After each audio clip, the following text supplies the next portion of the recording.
ที่ชีวิต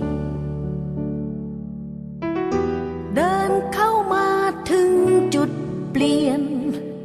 จนบางครั้งคนเราไม่ทันได้ตระเตรียมหัวใจความสุขความทุกข์ไม่มีใครรู้ว่าจะมาเมื่อไรจะยอมรับความจริงที่เจอได้แค่ไหน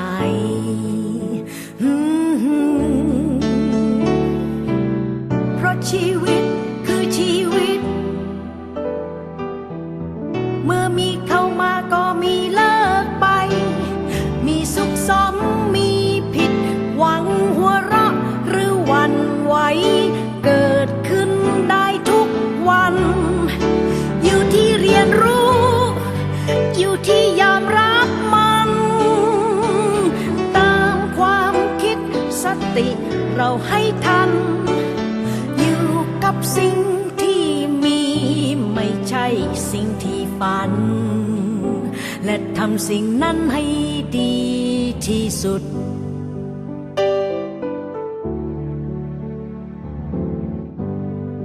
สุขก็เตรียมไว้ว่าความทุกข์คงตามมาอีกไม่ไกลจะได้รับความจริงเมื่อต้องเจ็บปวดไว้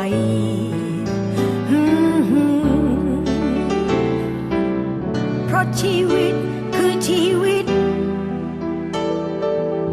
เมื่อมีเข้ามาก็มีเลิกไปมีสุขสมมีผิดหวังหัวเราะหรือหวั่นไหวเกิดขึ้นได้ทุกวันอยู่ที่เรียนรู้อยู่ที่ยอมรับมันตามความคิดสติเราให้ทันอยู่กับสิ่งที่มีไม่ใช่สิ่งที่ฝันและทำสิ่งนั้นให้ดีที่สุด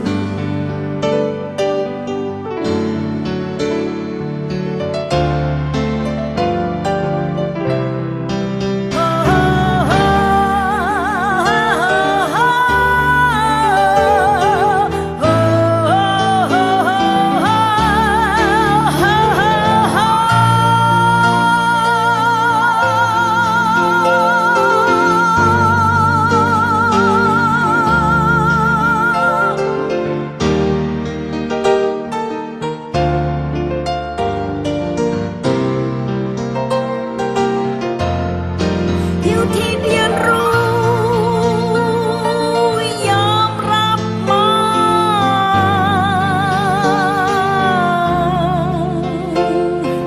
อยู่กับสิ่งที่มี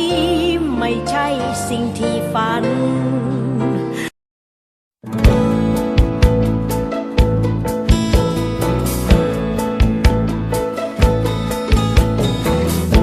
แต่ไม่เชื่อสายตา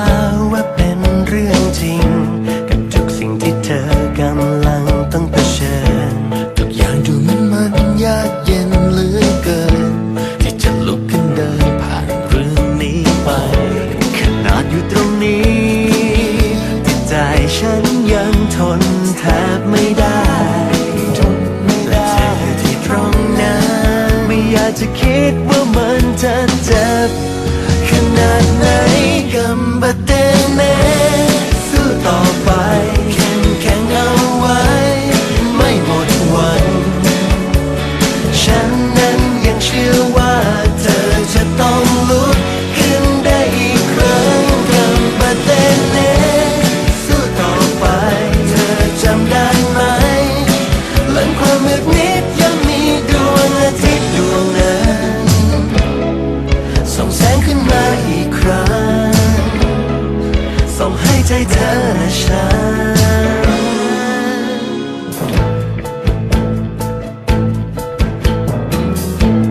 寻起了嘞那有被我与他呀与后头够那根基子里ただされた君をなぜだろう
ไป